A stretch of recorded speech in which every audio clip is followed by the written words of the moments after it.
Well, we've been talking, Claire Pearsall and myself, about, freedom of speech and digital ID cards and the like, but the nanny state stretches still further. This time, it's about a ban on energy drinks for under 16-year-olds. Already a voluntary ban on sales to under 16-year-olds in pretty much most supermarkets, but they want to ban the sale from any shop or online to anyone under the age of 16 for energy drinks like Red Bull, Monster and Prime, whether it's a cafe, a vending machine or anywhere else. They reckon up to a third of UK children are thought to consume these types of drinks every single week.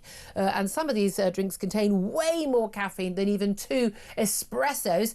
And excessive consumption is said to lead to sleep problems, very poor behaviour in schools, kids sort of climbing the walls as they arrive, but also, of course, to obesity as well. They're high sugar as well. So should they be banned? Well, let's talk to Reem Ibrahim. She's spokeswoman at the Institute for Economic Affairs, the free market think tank. Good morning to you, Reem. Hi, good morning, Julia. Thanks for joining us. Look, you're going to probably be a bit upset with me because I'm thinking, I don't think under 16-year-olds should drink these things, but I'm not entirely sure anyone should be drinking these things. But should we allow kids to buy and drink this stuff? It's clearly not good for them. Well, it is clearly not good for them. And I think it's interesting from the wider perspective on this stuff. When we're thinking about when the government are intervening, surely it should be based on genuine evidence. The problem with this particular ban is that it targets the energy drinks industry and completely ignores every other industry. Now, if we were to think about what is genuinely harmful to those children and how much caffeine they're consuming, the majority of the caffeine that children consume doesn't come from energy drinks, right? It's about 10.5% of the caffeine that under 16s consume comes from energy drinks. Are they drinking coffee instead?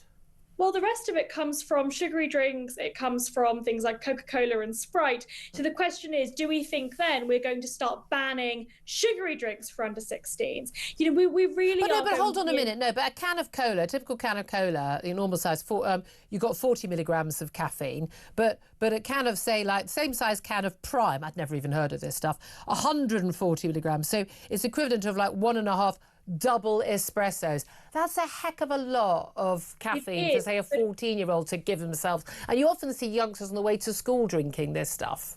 Yeah, it is. I mean, when I was in school, I definitely had a few energy drinks before my exams. Yeah, it didn't exist in my day. And it's definitely common. But as you said, I mean, the fact of the matter is the caffeine in those particular drinks is significantly lower. Basically, all of the leading energy drink brands have about 32 milligrams per 100 ml of caffeine. So that's more than tea and Coca-Cola, but it is significantly less than... But I can understand. You're at the Institute of Economic Affairs, and I completely understand. I used to be I'm quite nanny state about smoking, but you guys have kind of helped talk me out of these views on the basis when they started coming from a wine and a chocolate, and I started getting upset about that. So, you know, be careful what you wish for. I've got no problem. If adults want to go around drinking this stuff, it's entirely up to them, because we're not going around saying you can't have more than 5 cups of coffee a day.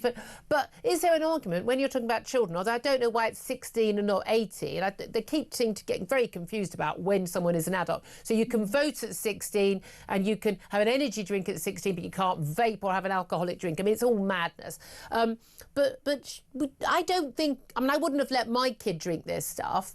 And I don't think other people's drinks, and I wouldn't want to be a teacher having kids turning up drinking this stuff in the morning, climbing the walls, or they're drinking it at night so they're not sleeping and then they're sleepy in the morning. Either way, isn't there an argument that things that aren't good for children should be banned for children?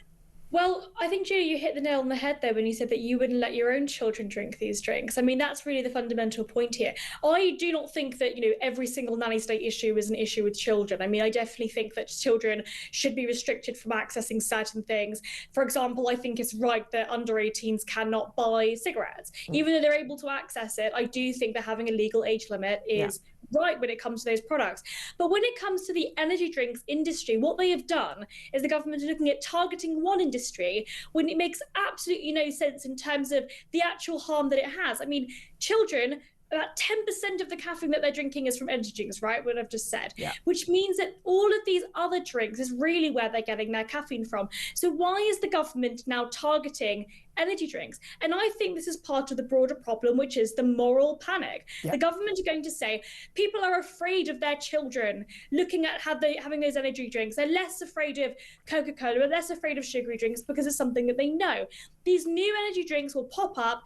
They're afraid that their children are going to access it. And so the government are going to say, hey guys, look, I'm stepping in and I'm going to take over and I'm going to ban it for those children. It should be up to the parents to ensure that they are deciding what their children Well, they are don't. I mean, consuming. let's face it, people don't know what their 14 and 15-year-olds are buying on the way home or to school. That's absolutely true, but also you don't know that children aren't going to be smoking cigarettes, but we still have a ban for that, right? I mean, this is a question of what is fair, and targeting energy drinks in the same vein. If you want to be consistent, the government should also ban sugary drinks for under 18s or under 16s. They should also restrict every other drink that has caffeine, that contains caffeine. It'll be a ban on cake next, and again, soon we'll be needing our national digital ID to be able to purchase this stuff. Well, exactly, and then we're going to start restricting orange juice because that has too much sugar in it in comparison to energy drinks. Yeah. Most energy drinks have very little sugar in them. All of the leading brands are very, very restricted with the amount of sugar that they have. Most of the ones that are quite common actually have no sugar at all. So when they say that, I mean, this is virtually, it was billed as like a tackling obesity among children. That's not it. And then they've gone for caffeine, which I suppose is a bit of a giveaway. They don't really know why they're doing it. I suppose it's equivalent, isn't it? Like banning the sale of single-use vapes because some people are littering them on the ground and selling to under 16s, which was already illegal. Reem Ibrahim, very interesting to talk to you. Thank you very much. She's at the Institute of Economic Affairs.